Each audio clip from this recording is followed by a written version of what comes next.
On the behalf of our university and our department, welcome all the participants and especially the participants who have joined from outside the state, and perhaps some of the participants are outside the country. So it is very fortunate that we have so many of the participants, around 220 participants have registered, and till now we have around 70 participants who are formally joined here for this talk.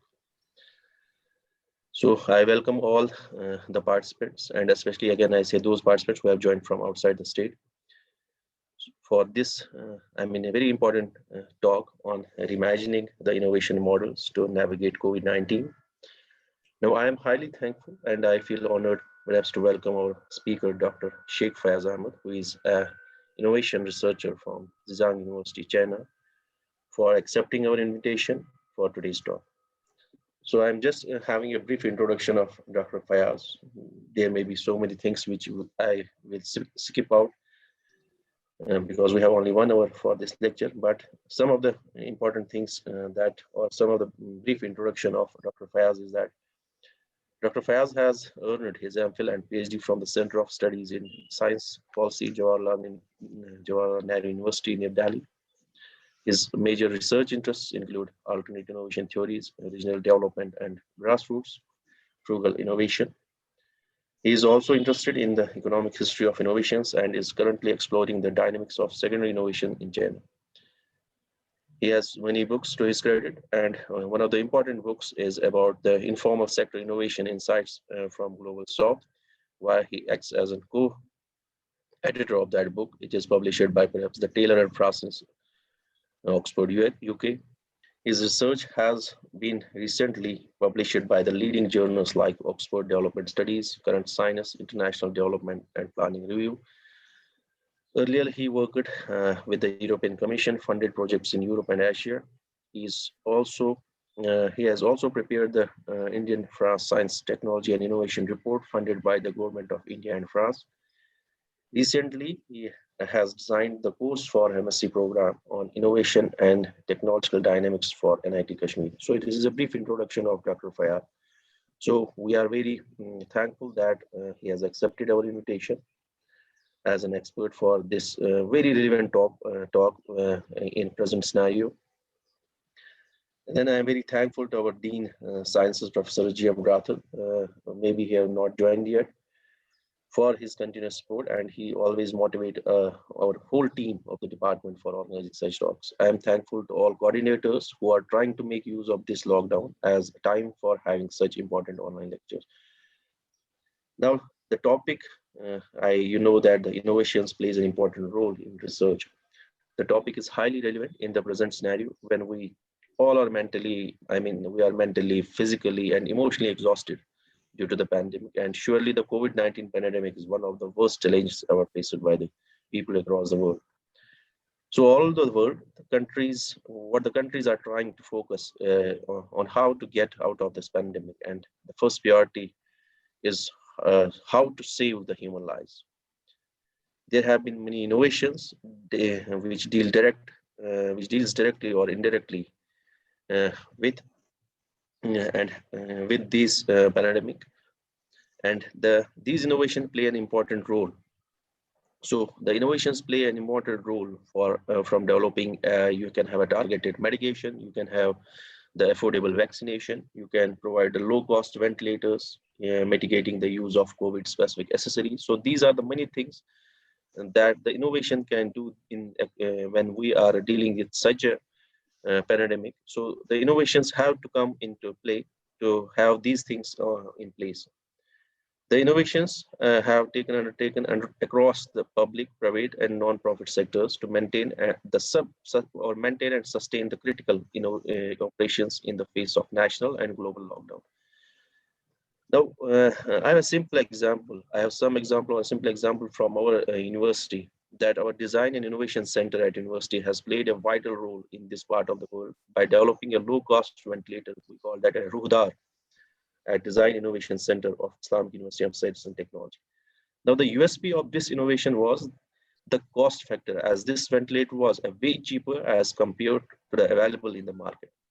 Similarly, I have a second example, that was the multi-channel splitters was developed again at our university in DIC.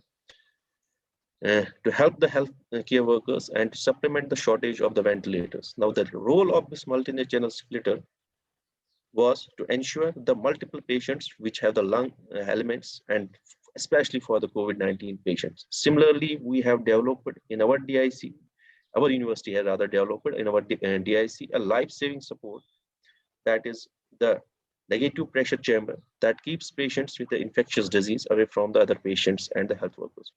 So the question is that these innovations play important role when we are dealing with such a pandemic. There should be innovations which may help us to come out of this pandemic, or to save these undesirable effects of this pandemic. So innovations play an important role to deal with the national disaster when you have to think out of the box solution and that brings out the innovations. I once again welcome our today's expert for accepting our invitation and on an important talk. That is the innovation, that is the reimagining innovation models to navigate COVID-19. I am again thankful to all the participants who are from the state, who are from outside the state, and who are from outside the country, that they have joined with us on for this topic that will be delivered by our expert, Dr. Sheikh Fayaz. What do you, Majid? Okay, sir. Sheikh Fayaz, sir, please take the screen. I have shared the screen. Please, sir, share the screen. Okay, sir. Okay. Okay, sir, start. Well, thank you very much, Dr. Abid, Dr. Shahid Saab, for this invitation and a very generous introduction. I have delivered lectures almost in almost every part of Kashmir and outside India as well on innovations. But this is for the first time, that IUST Department of Chemistry is actually organizing a session on innovations. Most of the universities and most of the scholarship, they look innovation as a focus area of management and economics, which is also not true. I congratulate Islamic University of Science and Technology, Department of Chemistry, Dr. Shahid, Dr. Abid for organizing this talk.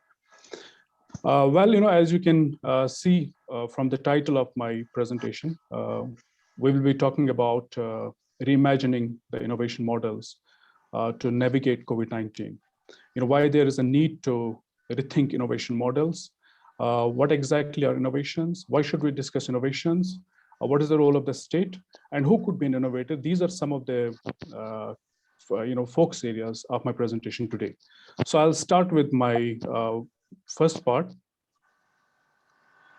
Like, why should we discuss innovations?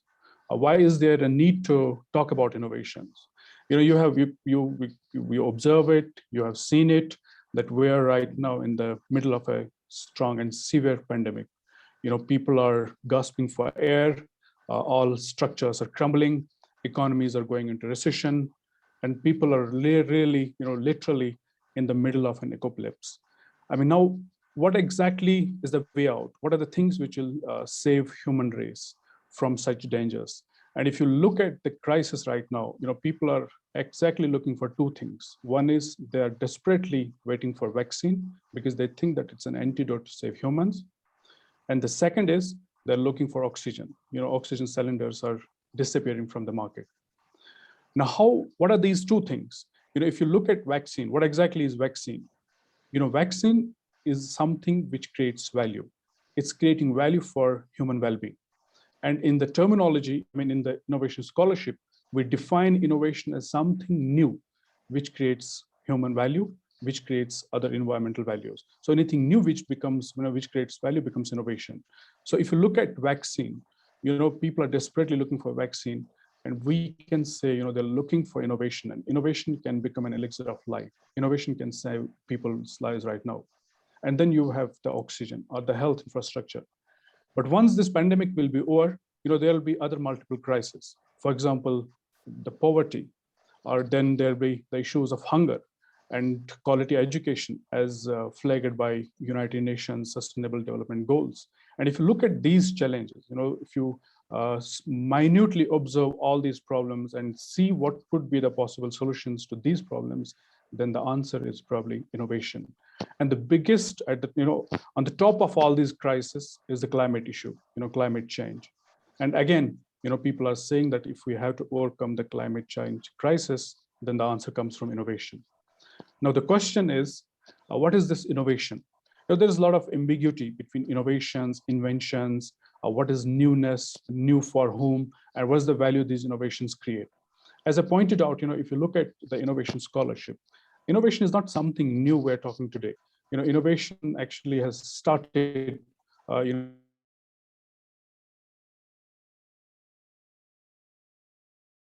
started followed up agriculture with this modern world today. So it's as old as human civilization. Innovations, frugal innovations, newness, value. This, of course, is a new invention. But now what's innovation? As I pointed out, this whole discourse about innovation, it started with Adam Smith. He published a book in 1776, The Wealth of Nations. He talks about inventions in his book. But it was Joseph Schumpeter. He basically explained very explicitly that innovation is the sole source for economic development. And he talked about various forms of innovations, like a new product could be an innovation, a new process could be an innovation, a new market could be an innovation. For example, you have Amazon, you have Flipkart. These are creating economic value, so they become innovation. So to Schumpeter, anything new which creates economic value. So economic value becomes very important in Schumpeterian terminology. So you have Pfizer, it's an innovation, the vaccine, which people are desperately looking for right now. And at the same time, you have, this Pfizer vaccine, it has come from laboratories. A lot of science has gone into creating Pfizer vaccine. Or you have this AstraZeneca. Science was required. Billions of dollars of resources were required to create this innovation.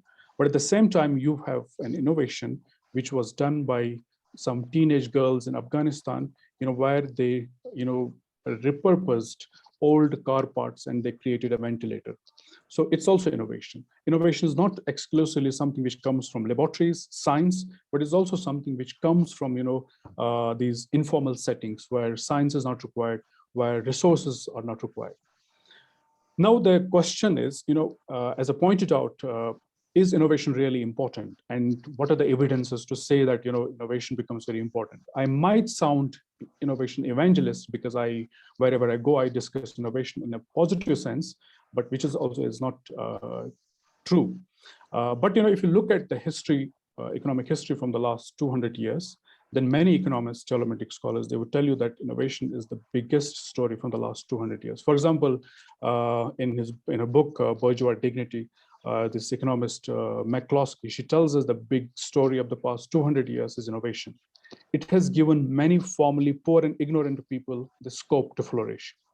And contrary to the usual declarations of the economists since Adam Smith and Karl Marx, the biggest economic story was not caused by trade, investment, or what Marx was referring to, exploitation, but what McCloskey tells us that this biggest transformation which humans have witnessed from the last 200 years has come exclusively because of innovation. Now, when's the evidences? Well, if you look at, again, the history of innovation, let's go back, to 300 years and see, the shape of the world. For example, in 15th century, the biggest economies on earth were China, India, Ottoman, and Aztec empires. And what was the condition of the Europeans? Now Europeans and America, they are like the global stars when it comes to technological advancement, when it comes to innovations. For example, in the beginning of the 18th century, Europeans were seen as unwashed masses, uneducated and uninformed. Ottoman Empire, the Turkey, they had issued an order, decree, that the people from Ottoman, they should not engage in any form of trade or knowledge exchange with the Europeans because they branded Europeans as second-class citizens. And rightly so. In 1810, Germany, which is one of the leading technologically advanced country, they could not find a screw maker in 1810. And America, United States of America, by 1850, it was more impoverished than present Angola, Mongolia, and Sri Lanka. In fact, Kashmir's GDP per capita was better than that of United States of America in 1850. And Belgium was poaching innovators like we poach wild animals in the wild forest. That was the European and the Western part of the world. And look at the condition of the non-European countries, like the success stories from the global South, for example, China, Japan, and South Korea. China was so poor that in 1930s, the president of America, Woodrow Wilson, they decided that China should be put under international trusteeship because they believed that China won't be able to overcome the crisis of poverty, of malnutrition,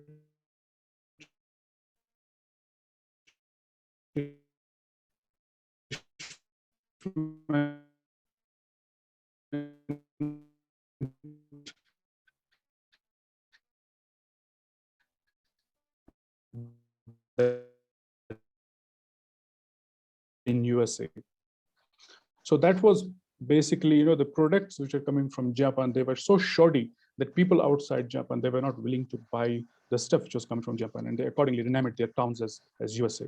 And South Korea, one of the poorest countries on the planet, in 1960s, its per capita was around $158, which was slightly less than Sub-Saharan Africa. The country had no natural resources, no geographic advantage. It was largely occupied by illiterate population and infrastructure that was better during the war. But then you have a complete new world. Now you can see Shanghai, China was able to lift more than 1 billion people out of poverty in less than 30 years. You can see London as the center of global trade, Paris, emerging as an innovation center, Seoul, New York, and Tokyo, they're emerging as innovation hotspots of the world. Now the question is, how was this transformation from being poor to being rich possible? What were the factors which led to this new world around the planet? Well, the answer precisely, as I pointed out, is innovation. This whole started, this radical transformation started in England when James Hargreaves, he was a school dropout. He was coming from a humble background. He had little to do with the modern basic science or with the universities. What he did was he simply, mechanized the spinning wheel. And what happened when he mechanized the spinning wheel, the output was more. And as a result, the production was higher and the per capita, GDP started improving in England. And this innovation, it was contagious. It spread like the virus. Many other people, they started picking up and copying his innovations and ideas. And then we have James Watt, the famous personality who transformed steam engine and who radicalized, who was completely, it was a radical shift in England's industrial revolution. He was, again, not from science background. He was a university mechanic. And then this whole process, this contagious creative culture, which emerged in England, it led to the first industrial revolution.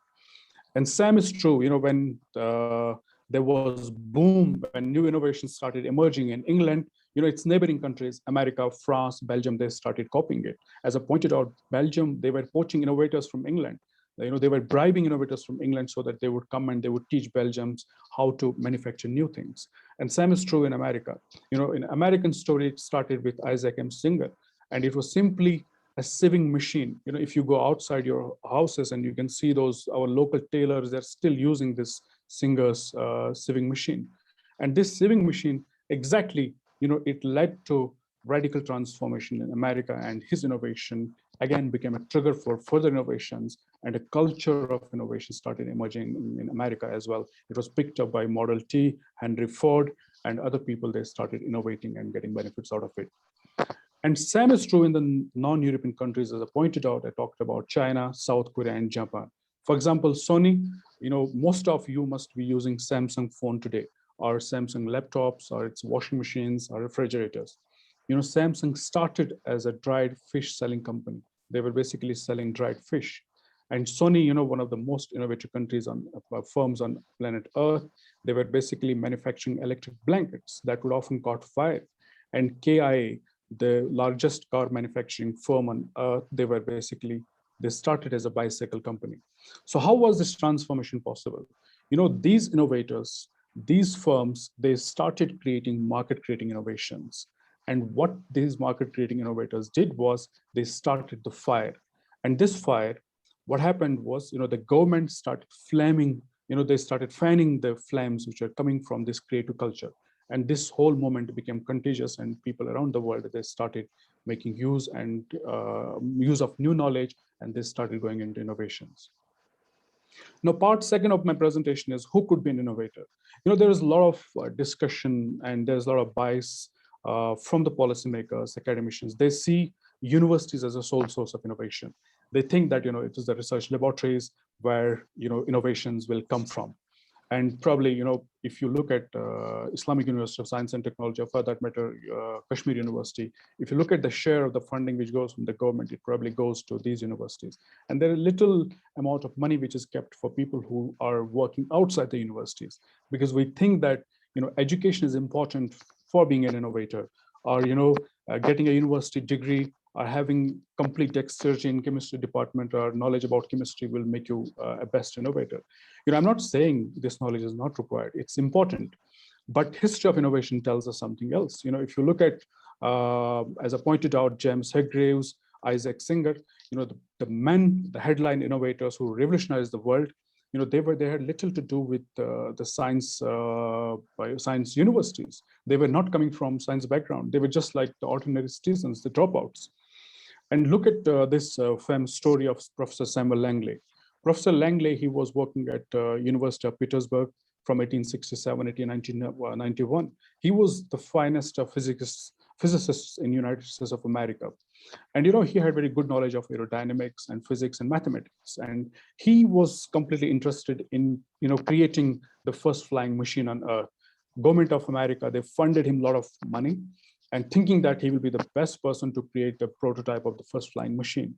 But it was not Samuel Langley who created the first flying machine. It were basically the two dropout cycle mechanists outside the Petersburg University, these Wright brothers, who created the first flying machine. They were not given any grant by the government of America, because they were not carrying any physics degree, or they had no strength in aviation or mathematics. But it was just like, out of their experience, they became the first to create the first flying machine. And now look at thermodynamics. Most of the participants here are from science backgrounds. You have read thermodynamics, and where thermodynamics is applied. But if you look at the thermodynamics and steam engine, it was steam engine which was first used in 1712, where the Newcomen and his colleagues who were using this steam engine in Britain. And then 1764, James Watt, another dropout, he had no idea about science laws or thermodynamics. He completely revolutionized this steam engine, and he properly used steam for various economic purposes. And it was after 100 years when steam engine was invented, used, and applied that the principles of thermodynamics were discovered by Sir Carnot in 1824 in France. So what I'm trying to say is that, science is not always required. If you go by the linearity, linear model of innovations, where people and policymakers, they think that, you need to fund universities, you need to fund science, and then science will lead you to more inventions, and inventions will lead to innovations, and then you will have development. This was a model given by Vannevar Bush during World War II, but this model is completely dead, because we believe that innovations can come from multiple sources, not necessarily from universities. Or look at the other cases of Korea and Cuba. When Japan colonized Korea, they decided that Korea should be engaged for producing rice only. They should not be exposed to science and technology. And look at the longest embargo, which is imposed on Cuba by America, thinking that Cuba will be converted into a technological desert of the world. But the people who revolutionized, who picked up this, who started doing innovations, they were not from the universities. It was basically the shoemakers from Korea and the informal innovators from Cuba who created a revolution in these countries, and they upended the capital T technological narratives, which was imposed on them by America and Japan. And what has happened as a result, South Korea alone, it's now ranked two most innovative country on earth. And Cuba, as you can see, the best education and health innovations are coming from Cuba. So these two global stars, the revolution here was not started by scientists or universities. It was basically started by shoemakers, by ordinary common men who try to show technological disobedience by going against the capital T technological narratives. Now, what are the types and sources of innovation? There is again ambiguity about it, like what are different types of innovation? Well, we have three broader areas of, categories of innovation. First is incremental innovation, where small improvements are needed to create new things. For example, you can see some jugaad innovators from India or other global South or African countries. What they do is they, tweak the local things. For example, putting a car seat and fitting it to a bicycle. This is an incremental thing, and it creates value. Of course, it becomes innovation. Or making extension using these plastic boxes. But there are other innovations which could be breakthrough innovations. Breakthrough innovation comes in the form of either Tata Nano or Apple phone, which is new to the world, and it completely disrupts the existing markets and it creates shocks. So there could be another form of innovation. A lot of science and research development is required here. And the third form could be transformational innovations, where you transform economies. For example, Mohammed Yunus, he set up Grameen Bank, and Grameen Bank has lifted more than 300 million people out of poverty. So it's another form of innovation. It's bracketed in this transformational innovations. As I pointed out, the sources of innovation, it's not always universities or college degrees which will fetch you more innovation, which will make you great innovators. It's basically, I think this ingenuity, this seed of creativity is available in everyone. So it's just how you're going to solve your problems or how you're going to look at your problems. And now the other question comes in, when we talk innovations from a context like Kashmir, we say that, we don't have good infrastructure, we are battling armed conflict, and we have a lot of corruption. Can we have innovation culture? Is it right to discuss innovations from a context like Kashmir, which is mired in conflict and where there's no proper infrastructure, where there's no proper funding? Well, again, I'll go back to history. There's a movie which was released in 1993, The Third Man, won best movie. And the lead actor Orson Welles, he talks about to his fellow actor that he gives an example of Italy. That Italy was under Borghese in 15th century for 30 years, and they had warfare, terror, murder, and bloodshed. There was a lot of corruption. But despite that, they produced the top personalities of the world. For example, Michelangelo, Leonardo da Vinci, and of course, they were the people who started this Renaissance in 15th and 16th century. While as in Switzerland, they had brotherly love, they had 500 years of democracy and peace. And what did they produce? They simply produced this cuckoo clock. So what I'm trying to say is, it's not always correct to say that you are in the middle of conflict, you're battling conflict, and you won't be able to create or innovate new things. I'm not much impressed with this logic. I really believe that necessity, scarcity, and of course if you're battling some problem, it becomes the real grandmothers for inventions, not the mothers. So if you're battling resource constraints, if you have institutional voids, they become the real source for your innovations. But now the question is, as I pointed out, innovation, has transformed great economies. It has led to prosperity of various nations. But as you can see, winter has already arrived. We are in the middle of a pandemic. People are dying. Millions around the world, they have lost their livelihood. Thousands have lost their life. And you can see, all structures are crumbling. It looks as if the world is collapsing. And there are some TV serials have started coming up. For example, Corona Zombies, the invasion begins. Now, what should we do in the middle of this? As I pointed out, innovation has, of course, led to growth, affluence, technical knowledge. They have led to new inventions. We have seen development around the world. But of course, innovation is also accused of perpetuating stagflation, unemployment. And of course, it has created inequality around the world. Climate change, of course, is one of the output of these new innovations, and exclusion. And importantly, these are all top-down innovation models. And what has happened as a result of these top-down innovation models is what you can see in New Delhi currently. One of the reasons why you have many deaths in India and why COVID is spreading in India and other parts of the world is precisely because of the top-down policy making and their focus on non-economical activities. And that's why many scholars around the world, for example, Professor Mozzacato, she teaches at UCL London, and Professor Gordon, they published a book, The Rise and Fall of American Growth, and Professor Eric von Hippel and Mass Flourishing by Professor Edmund Phelps, he was given Nobel Prize in 2006.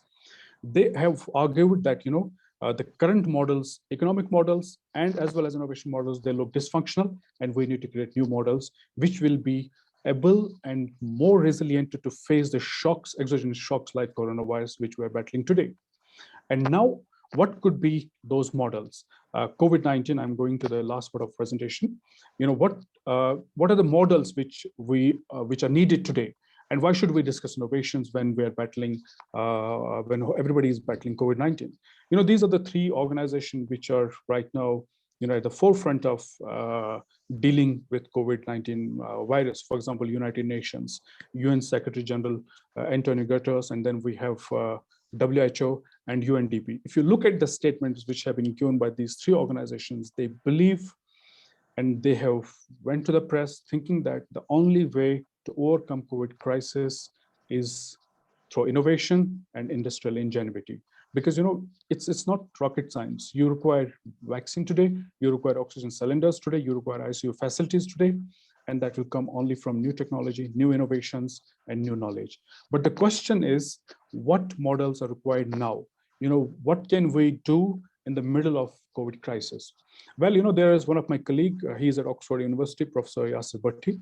He published a book a few years back, and he talked about frugal innovation. And recently, he published a paper in Nature on frugal innovation.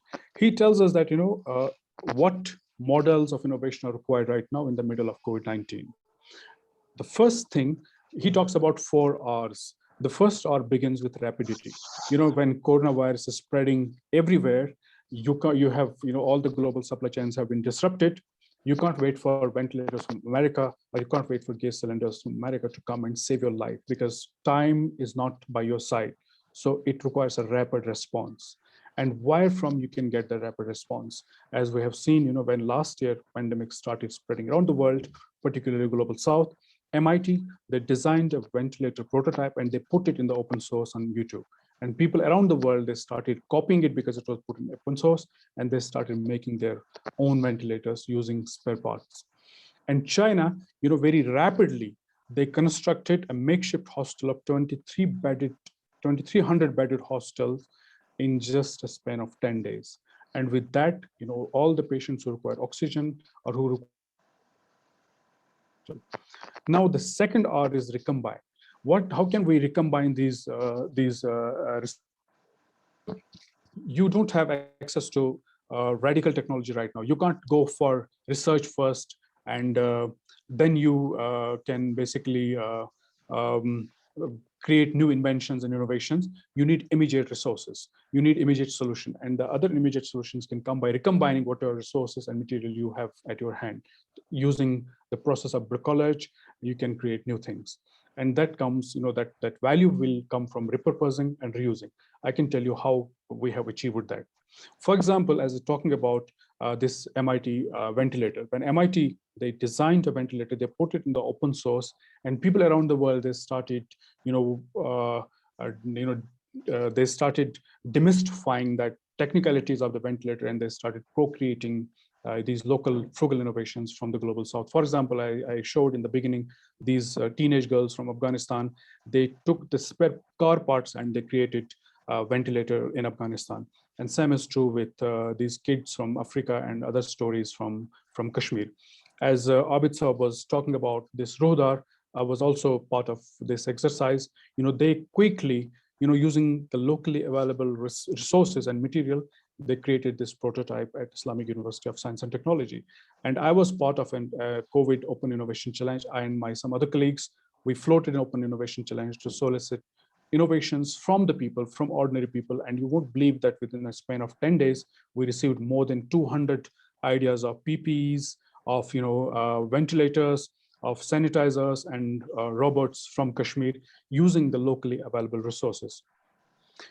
But then what happened to these innovations? Now the question is Rohdar, the ventilator which was developed by Islamic University of Science and Technology, is that innovation being used somewhere in the hospital or not? What happened to the innovations which I was able to scout from Kashmir? Are they being applied somewhere, or they're just where they are? As I pointed out, innovation, like a kid, when there's a newborn baby, it requires nurturing. It requires a proper ecosystem to grow and nourish. Same is true with new tools and new innovations. It's not just the technology which will create value. That new technology, it requires an appropriate regime to grow and to create different forms of values. Now, there are various forms of, there are various categories of, enemies which basically kill new idea, which kill these new innovations. For example, when coffee was invented in Ethiopia, Muslims were the first to make use of coffee and drink coffee because they would memorize Quran, and then it reached to Ottoman Empire, and from Ottoman, coffee got diffused to other European countries. But when coffee shops started emerging in Europe, the people who would go to the coffee shop, they would discuss state, they would criticize the hegemony of the church, they would discuss economics, and they were highly critical to the exclusionary institutions of Europe. And the people who were at the helm of affairs, they started fearing threat from these coffee shops. And as a result, they started banning coffee shops. You won't believe that Oxford University and Cambridge University, they issued an order that coffee shops should be banned from the campuses, because the people who were going to the coffee, who were drinking coffee, they were turning rebel. They were questioning the status quo. And it was not because they were against coffee. It was because the people, the kind of discussion which was emerging from coffee shops was not comfortable or compatible with the existing institutions. It's exactly the same is true with the current day social media. You have seen UP's Chief Minister Yogi Adityanath issuing an order that anyone who is criticizing the government for the lack of oxygen will be fired. And now Supreme Court of India has to intervene, and yesterday issued an order that no, it's completely against the violation of human rights. Anyone who is looking for help can go anywhere and seek help for oxygen or anything other thing. Now, why Yogi's Uttar Pradesh issued this precisely against the technology or social media? What against, he's basically because the discourse which is emerging is not compatible with his regime. So they try to, these are some interest groups which try to kill an innovation. And same is true with refrigerator. When refrigerator was first invented, the people who were engaged in ice industry, who were selling ice, they started making a serious case against refrigerator, and they started killing this innovation. And look at Kashmir. For example, I know one innovator. He was one of the finest innovator of Kashmir, the first from Kashmir who got patent in 1977 when we were not born. Most of us were not born then. And for an improved store. He was not from a university. He was not a college student. He was he was coming from a very humble background from Shalimar, and he was working as a daily wager in the Shalimar Agriculture University. And in 1977, he got patent for improving stove. And then somebody, asked him that, look, you should scale up this innovation and you should seek some funds from Industries Department. And he accordingly approached Industries Department of Kashmir. They gave him 3,000 rupees, which is a very small amount for taking your innovation to level next. And what happened is, as a result, he could not scale it up. He failed. His whole pursuit failed. And after a few months, he was sent to central jail because he failed to repay those 3,000 rupees to Industries Department. This is how you basically nurture your innovations. Instead of giving him support, instead of community coming forward and taking these ideas to level next, he had to spend a good time in central jail of Kashmir. And look at our story. When we conceptualized this open innovation challenge in Kashmir, we gathered almost two ideas from prototypes of ventilators and they sanitized different apps. In fact, this whole moment, it generated attention from around the world. The innovations which we documented last year, they were profiled by CNN, Hindustan Times, Times of India. More than 10 lakh people, they watched one, this innovation which was created by a local innovator from Kashmir. But what happened to these innovations? When, in fact, the state of J&K, they also intervened, looking at the performance of these innovations. Then DC Srinagar, he agreed to be part of this whole exercise, and he agreed to give 1 lakh rupees to these innovations as an award money. We distributed our award money of 1 lakh rupees to all these innovators, and these innovators are after 1 year they're still looking for this government money, which was announced by the then Deputy Commissioner Srinagar for these innovators. So what happens as a result is, these all innovations were not able to be taken to level next. We were not able to translate these innovations to the hostels because, as I pointed out, innovations require different mediatory organizations. They require a strong support system, which is needed to take these innovations to a different level. Now comes the last part of my presentation, is the role of state. Like, what is the role of state? Is state required? Is state nurturing innovations? I mean, what kind of support we expect from state? If you look at the state, its role to market, there are some free market champions like Professor Milton, Professor Sheikh. They would tell you that state is a problematic institution when it comes to innovations, when it comes to new knowledge, when it comes to market functioning. They're saying that the biggest problem is created by state. And Professor Milton, I quote him, he's saying that, I think government solution to a problem is usually as bad as the problem and very often makes the problem worse. And then Professor Sheikh, he has used very harsh language against the government. He's saying that all problems on earth and for human well-being comes from the state. But this is partial understanding of the state. There's another group of scholars, for example, Mariana Mazzucato. She teaches at UCL London. She has published a couple of books, and recently her book was Entrepreneurial State. She tells us that, look, state involvement is very important. And she's saying that, this state has funded some breakthrough projects. For example, sending man to the moon, or the railways. When railways first emerged in England during Industrial Revolution, they failed in England.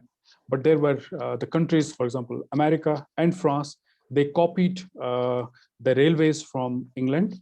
And it was a successful project in America and France, and it failed in England. And the reason being, the government of France and government of America, they took the project and they nurtured it, and it was a successful project in America. And Professor Mazzucato tells us, that all the breakthrough innovations which we witness today, for example, your smartphone screen, your Google, internet, or sending man to the moon, they're all possible because of the government intervention and government support. Because she's saying that government has the capacity of investing in big projects. So she's saying that we need to probably rethink the government role as well. If government thinks it's the university which will do its job, it's the innovators only which will solve our problem, and we should actually surrender and do nothing, then it's also a problematic understanding. As we have seen also, as I've talked about, Samsung, Huawei, and then Haier and Taobao in China, these are the most innovative firms on earth right now. And the rise of these firms, if you look at very closely, then you will see that these big firms, these most innovative firms, are possible only because of the role of the government. Government played a very constructive role, not in terms of creating and allocating a lot of funds for these activities, innovation activities, but also building infrastructure which was needed around these firms so that these firms will take out their innovations and will go to the market. Now is the last part, the conclusion part. What should we, what's possible right now with us?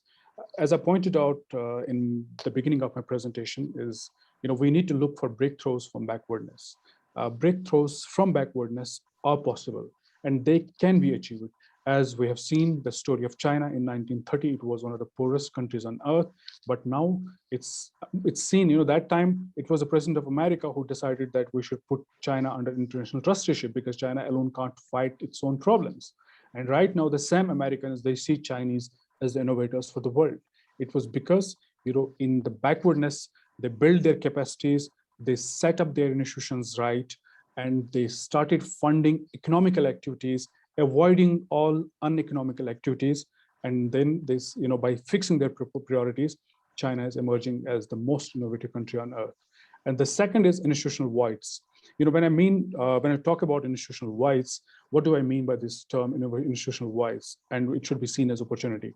One of the institutional voids is corruption. You see a lot of corruption in Kashmir.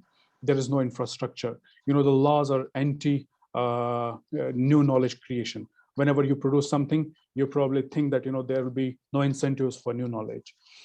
Of course, what we have seen in the history of innovation and what history of economic, the history of invention tells us is that, if you see a problem, probably, creating a new innovation by taking a detour becomes possible.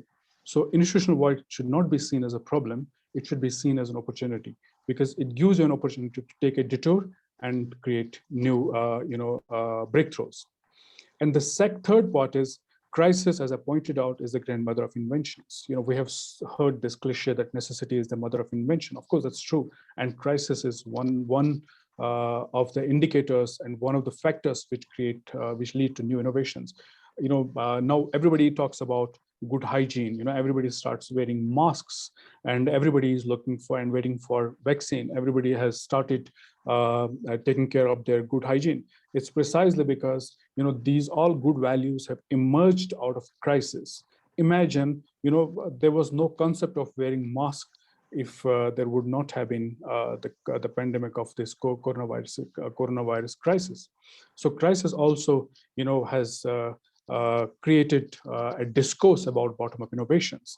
As I pointed out till yesterday, we had these top-down innovation models and growth models where the state would decide what's required for us, and we were just the users of, and we were simply deploying the technology which was coming from outside world to us. But now, because of crisis, this top-down elitist innovation model have democratized. We are now looking solutions from everybody. If you look at yesterday, there was an order issued by Government of India that please arrange cylinders, oxygen cylinders. Doesn't matter where from you are going to procure them. It could be either a gift from your foreign friends. It could be your own creation. It could be anything. So these all elitist models have collapsed. And we have seen, people from outside universities creating new innovations, and these new innovations are being picked up and used by universities. So a co-creation of knowledge has emerged out of crisis. And that's what I see as the glimmer of COVID-19, the bright spot of COVID-19. And then the fourth would be learn to take detour to avoid broken systemic linkages. We have seen, for example, many of our colleagues are working in universities, and they always complain that they don't get good resources. Of course, resources is an important factor to create new innovations. And more than resources, the important factor is systemic linkages.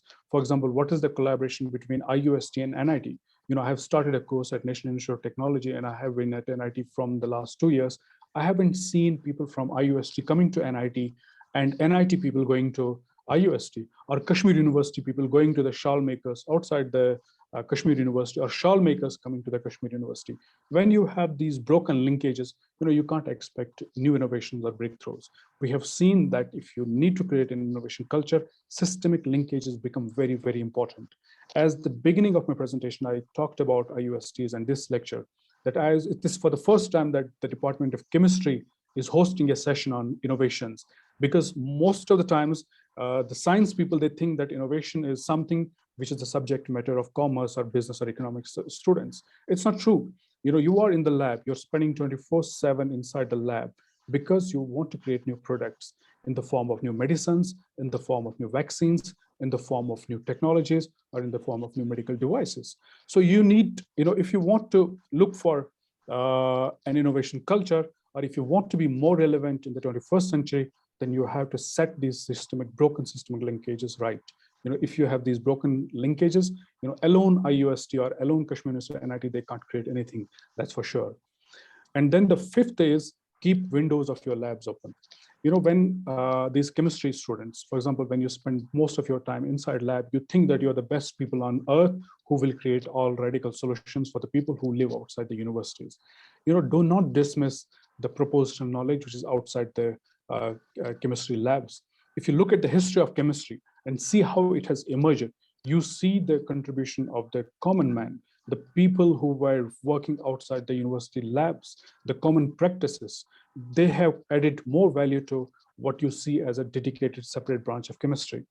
So what I'm trying to say is that there are two different forms of knowledge. One form of knowledge is the codified form of knowledge, which you have access to inside your labs. that is prescriptive form of knowledge, and the other form of knowledge which is outside the lab, that propositional knowledge, which is with us all, with our grandmothers, with our grandfathers, with the farmers, peasants. So it needs a strong collaboration. You should keep the windows open, and you should be open to new ideas which are coming from business, from economics, from people, from doctors. Only then you will be able to create solutions which are needed by the society and which will find relevance outside your labs. And the last part is, we need to collectively create proper incentives for innovations. Incentives for innovation is very important.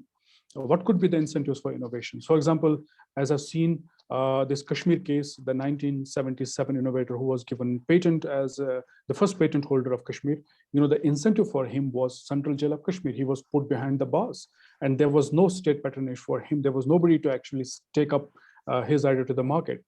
But we have seen, there could be various forms of, incentives, intrinsic incentives or extrinsic forms of motivation. Some innovators, they want to earn more money. For example, you have seen the debate which revolves around this COVID-19 vaccine.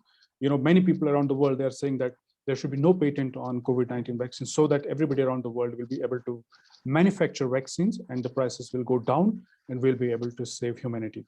But at the same time, the firms, for example, Pfizer or America, or Bill Gates, they're saying that no, we need patents to block the knowledge spread.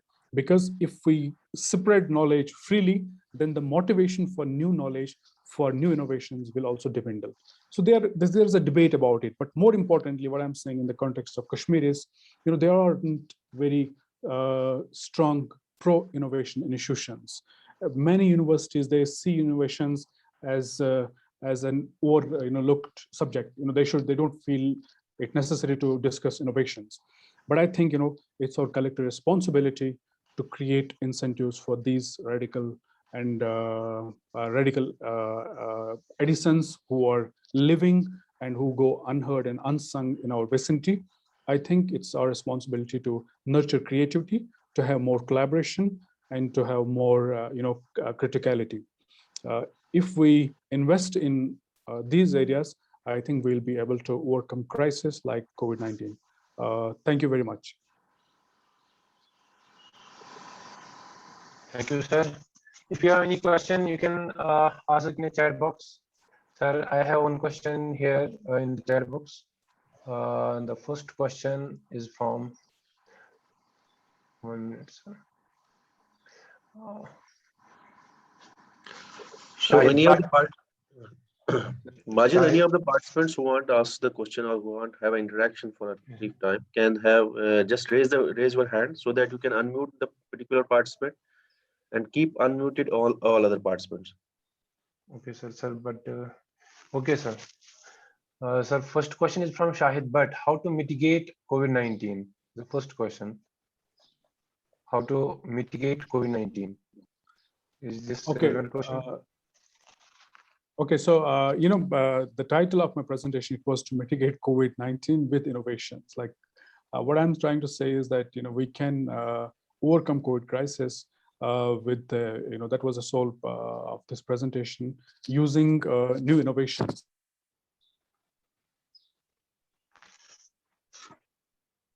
The incentives which revolve around vaccines, that there should be no patents for new innovations. So a discourse has emerged, and I think COVID-19 will offer us this glimmer of hope.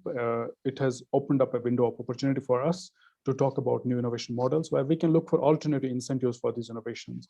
At the same time, what I'm trying to say is how can you navigate COVID crisis is by co-creating new knowledge. Using broccolage, you can create your own solutions. For example, you are battling ventilator. The process has started around the world. There are many people outside university, they have bright ideas.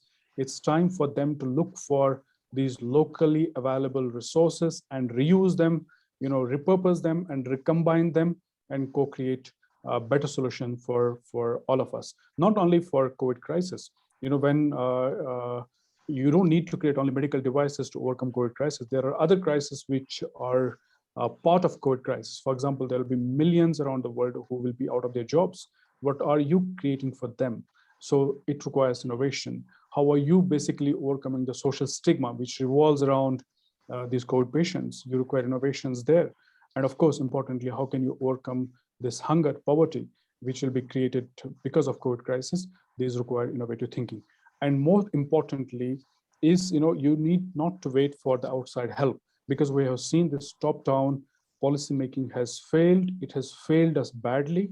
We have seen people dying and out on streets gasping for air, precisely because of bad governance and precisely because of bad innovation and growth models. And it's time to rethink everything from governance to innovation and growth models. We have Sadaf Shafi. Please ask a question. You have raised hand. I will unmute you. Please. Hello, sir. Sir, I actually have two questions. One is, and they are like both leaning towards innovation rather than to anything else. My first question is, I have experienced as a computer science student over time, when I specialize within my domain, I kind of seem to lose the ability to innovate outside of my domain, and that's a bit depressing. So how do you overcome that? And another question is innovation something you think is a skill and can be learned, or is it just natural to human beings and it's more in one kind, few people and less in others? Well, I have read a book which was by Edmund Phelps. He was given Nobel Prize in 2006. I have quoted his book in my presentation. The title of the book is Grassroots Innovation. If you read it, if you read his book in detail, he talks about two types of people. That one people, they are vitalists, and the other category of people, they form the pragmatists. He's saying that the vitalists are the people who basically create a problem and then they look a solution for the problem. If there is no problem, they'll go and they will create a problem, and then they will probably go and find a solution for the problem. And the other people, they are the pragmatists who will wait for a government job. They will have masters, then they will wait for the government application. They'll apply, they'll get a government job, and then their life ends there, because they do not want to adventure or venture out into an unknown world. So the people precisely who have the risk-taking ability, who have the capacity to explore the unknowns, they are the real innovators. Doesn't matter what credentials you carry, who you are, where from you are. If you have this risk-taking ability, and if you have the guts to venture into an unknown world where you know that there are problems, but you have the capacity to create a solution for the particular problem, of course, innovations will come from you, because you have taken a step to exactly evaluate the problem, and then understanding the problem, and probably the solution will also come from you. And while as there are other category of people who form the pragmatists, who wait for the government job. When they become government servants, they just go to the office, come back, eat food, sleep, and the next day they go and follow the same routine. There's nothing that newness, or there are no problems to deal with. There are no new challenges which the government employees have to face or find solutions.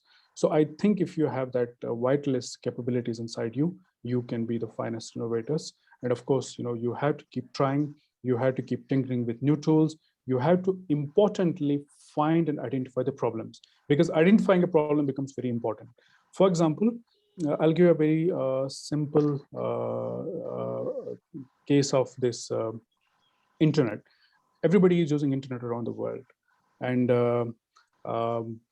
there were some breakthrough revolutionaries. For example, the people who set up these Amazon, Flipkart, eBay, and Alibaba and Taobao.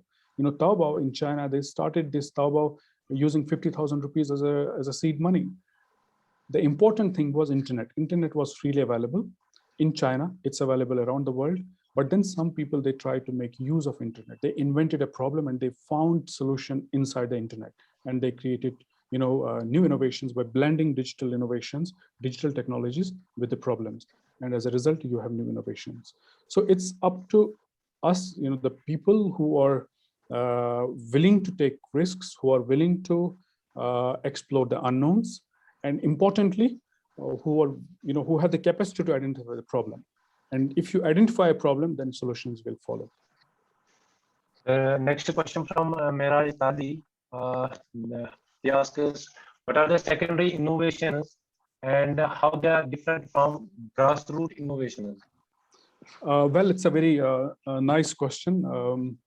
Secondary innovation is a innovation concept. It's proposed by the professor, the one I work with in China, and I'm also working on the same concept right now on secondary innovation. It's basically secondary innovation. If you look in a very common man's language, it is copying an innovation model. For example, if you have a mobile phone coming from China or from America, and you have in your hand, you try to demystify it, you will open it, you will break it, and you will see what are the things they have used, how is this mobile phone functioning, and then you try to create your own brand. And probably not exactly the copy of it, but very similar and closely, which is close to the original copy. So any innovation which comes out of the original innovation becomes secondary innovation.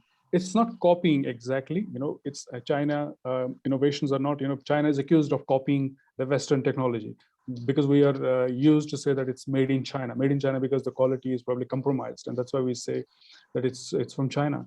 But it's not true. Secondary innovation is not only copying new innovations. Secondary innovation tells us that, you see a model and learn from an existing model.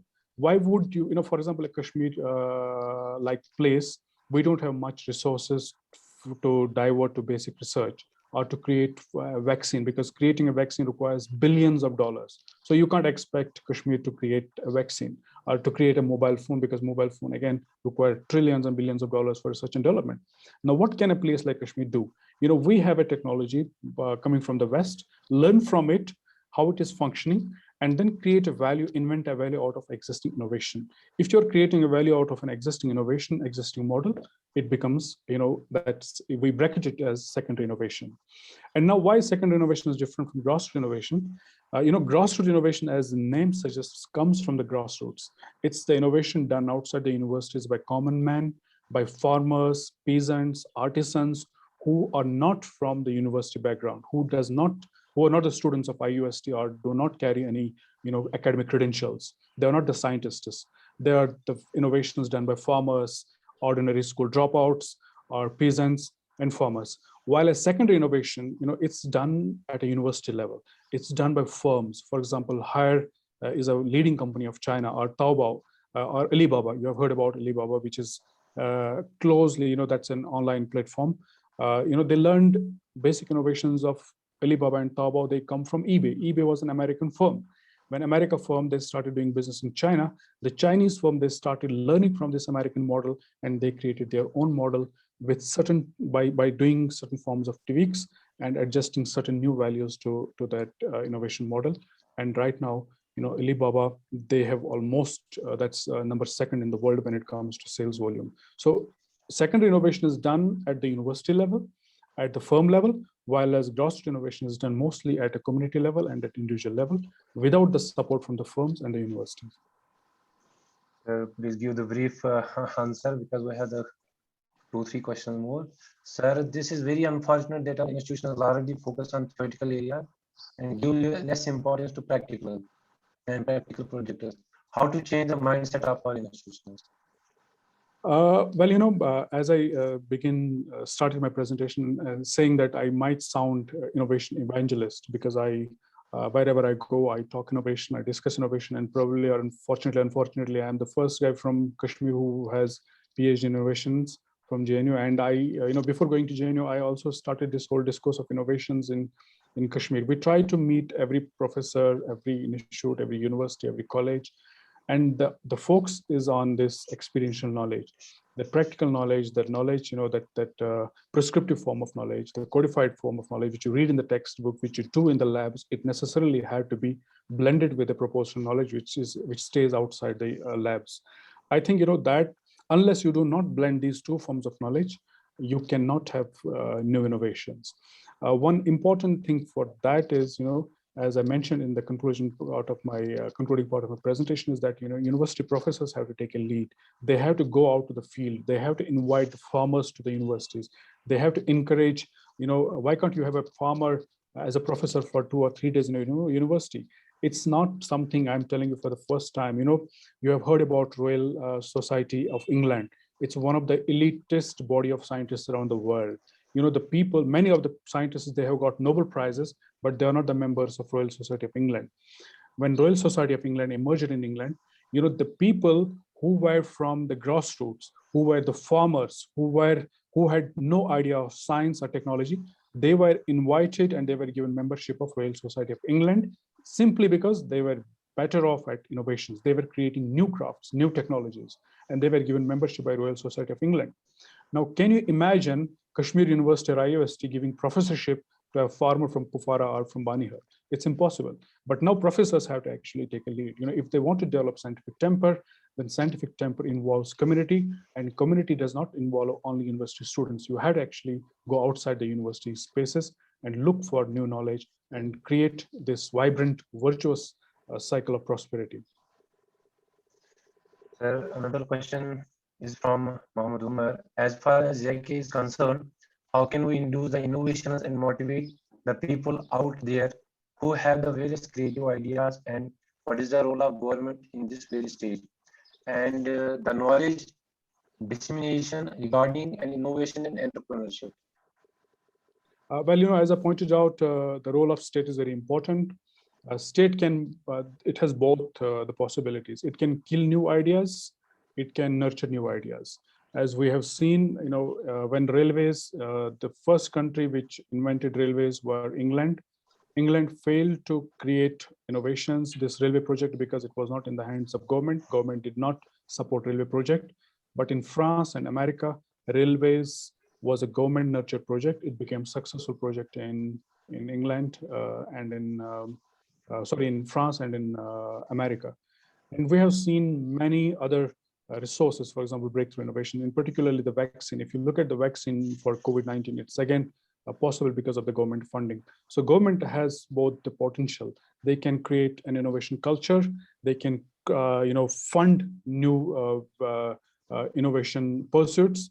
They can create these appropriate regime, which is needed for innovations. They can create, these innovation hotspots. They can fund them. They can build infrastructure for these innovations, which is required for them to grow.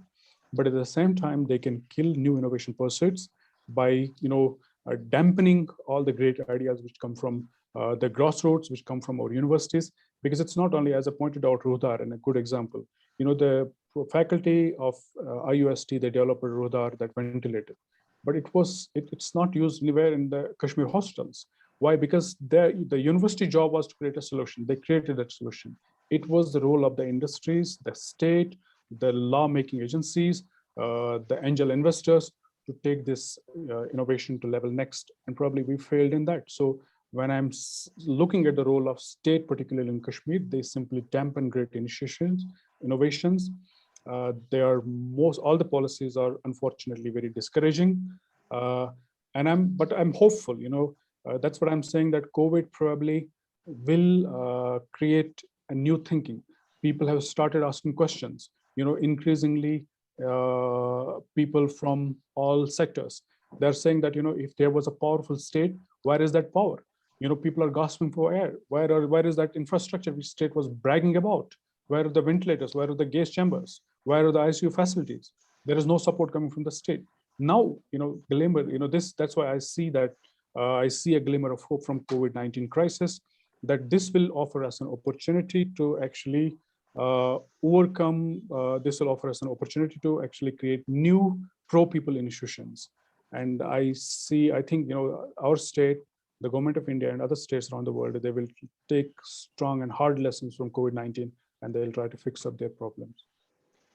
Another question is from Wasim Tariq. Western countries are far better than Kashmir in innovations. As you know, they are not able to come out of COVID crisis. How can we do that? Sorry, can you please repeat? Western countries are far better than Kashmir in innovation. As you know, they are not able to come out of COVID crisis. How can we do that? Well, you were saying that Western countries are better than us in innovations. There are a lot of explanations for that, why they are doing well and why we are lagging behind. Many explanations are there. That part I deliberately omit because that's a very huge discussion. For example, some people say it's the institutions I was talking about. It's the geography, which plays an important role. It's the culture, which plays an important role. Culture has supported West, geography has helped West, institutions they have built over the period of time has helped West, and that's why they are the most innovative country. I'll give you an example. When glass was invented, it got diffused to almost every part of the world. It were the Europeans, they started making lenses out of the glass. In 1609, Galileo, we have heard about him, he invented telescope. And using telescope, he was able to explore the planets and celestial bodies. But when glass reached India, instead of making lenses, what we did was we started making bangles. So that's why we have more bangles produced in India.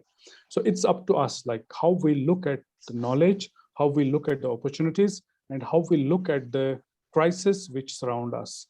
So the response is very important. The people from the West, they have diverted, they have channelized huge resources for COVID. And that's why you have seen the vaccine, all vaccines which we are using right now in India, be it AstraZeneca, be it COVAX, they are coming from the West, or be it Pfizer or Moderna. You don't have a vaccine being produced by India. You can't have a vaccine or an antidote coming from India because the government has not supported these scientific institutions. They have not diverted their resources, their monetary and non-monetary resources to these scientific institutions, and as a result, they are unable to contribute anything. And I agree that culture plays an important role, geography plays an important role, but the central to it is the role of the government and role of the citizens. When you have an informed citizenship, when you have a responsible governance and government, they together work for the betterment of the society. But if you are ruled by thugs, if you are ruled by extractive institutions, if you are caged in an extractive institutional setup, innovation is not possible. Dr. Nisar Ahmad Malik has a question. I unmute him. Please ask a question. Dr. Nisar Ahmad Malik. Okay, Dr. Sheikh, this has been an inspiring lecture, but my question is basically related to the previous one. You talked about secondary innovation. So what is the difference between this secondary innovation and reverse engineering? Secondary innovation and reverse engineering are very close concepts. Basically, when this discourse about secondary innovation, reverse engineering emerged, it emerged from the global South context. Because original innovations and inventions, they started emerging from England. We have seen the first industrial revolution emerged in England, followed by America, France, Belgium, and Germany. And then there was a catch-up race. Some developing countries, for example, Japan, they started copying the West. And we have South Korea and China, India, they started copying West. And in that sense, they started developing local solutions, frugal solutions, where resources were not required. For example, they will create, I'll give an example of Chinese mobile phone, which we are using, the Xiaomi and the Apple phone. Xiaomi is branded as the poor man's Apple phone. If you look at Apple phone, it's very expensive. Many people, millions of people, billions of people around the world, they can't afford Xiaomi phone. But if you look at this Apple phone, but Xiaomi phone, if you look at the features of Xiaomi, they're exactly copied and comparable to Apple phone. So Xiaomi is the poor man's Apple phone. Now, what is this? They have integrated frugality. They have reduced the cost of the product, but without compromising with the efficiency of the products. And as a result, Xiaomi has dominated the market. Now it's the largest, this cell phone making company around the world. And you will be surprised to know that Xiaomi, they sell 200 mobile phones in India per minute. It's not because of the functionalities, it's probably because of the cost which they have integrated. So this is the local innovation of Chinese innovation. They have blended frugality and the innovations. Now you have a frugal innovation in front of us. And the Western countries, where the original phone has emerged, the original invention has emerged, they probably go with the basic science, they fund research, and that's why their products become very expensive. But Western countries, Western firms, they have started learning from these global South practices. And when the West learns from these innovations, which comes from these countries, we brand them as reverse engineering. Because now the technology is going from the from the global South, from developing countries to the advanced countries, and they're learning from these innovations. So secondary innovation is exactly, it's not reverse engineering, because here we are learning from the Western models, mostly the advanced models. For example, if you have a successful technology, that successful model is emulated, not a failure. For example, Taobao and Alibaba, they emerged and they learned from eBay. eBay failed in China, but that was an American company. So they were the first to start e-commerce in China. So what I'm saying is that, this secondary innovation, it's also about learning. It's learning from the successful top models, from the elite models, while as reverse engineering is where you learn from the underdogs, the struggling technologies, the models which are available in the developing context. So that's the major difference between reverse and secondary innovation concept. Now I will take the last question. We had a number of questions, but that will be answered in the WhatsApp group. We have a last question from the Mir. Mr. Majid, Yes, just a minute. Okay, sir. I mean, it is now it is 6:15 now already. Okay, sir. So, Okay, sir. Okay, sir. I mean, we have a WhatsApp number and you have the email ID of Dr. Fayaz. So If you anyone have any question or any feedback, please. any query? I mean, this was so nice lecture, an inspiring lecture, and you can see that how the innovations come into existence, how they mitigate the COVID-19 pandemic. But again, since there's a time limit and it is Ramzan time, so I request all the participants, if they have any question, any query regarding anything, they can directly write up to the Dr. Sheikh Fayaz, or they can write to us. We can contact then Dr. Fayaz for any query you will ask. We can have the answers from him. But I think this time it is already we have 6:15 now. Dr. Majid, if there is any one question you can take now. I mean, I think there is one question only. That is Mazu, is someone there? If it is only one question, I think take that question and then we'll wind up. Okay, sir. Muzu have someone. Please ask the question. Please ask the question. You are. Assalamu alaikum, sir. Yes, sir. Sir, it was a good lecture and a lot of thanks to you, sir, for delivering such a great lecture. So my first question is, how well is innovation for development working? Sorry, your voice is not clear. How innovation is important for development? I think so. Oh, okay. Yes, sir. Yes, sir. Exactly. All right. So that's the only question you have. Yes. Okay. That was the heart of this presentation. We started with the development, how innovation have transformed the world economies. Whether it be agricultural revolution, industrial revolution, or digital innovations, whatever you use today, you compare yourself with the advanced countries, you compare yourself with your neighbors, you compare yourself with the people who are around you, and then see the only hierarchy is about innovations. If you have more products, you are more rich. If you have access to more goods, you are probably doing well. You have more money if you're selling more goods. So I think, when we talk about innovation, it's the heart and soul of development. Without innovations, you cannot have any model, be it the socialist model, be it the capitalist model, be it any new model which we probably create post COVID-19. Innovation has to be the heart and the center of all these models. So I think that we discussed in detail. Now I invite Dr. Shahidul Islam. Please give the vote of thanks to the speaker. Thank you. Shahidul Islam. Dr. Shahid is here? Yeah.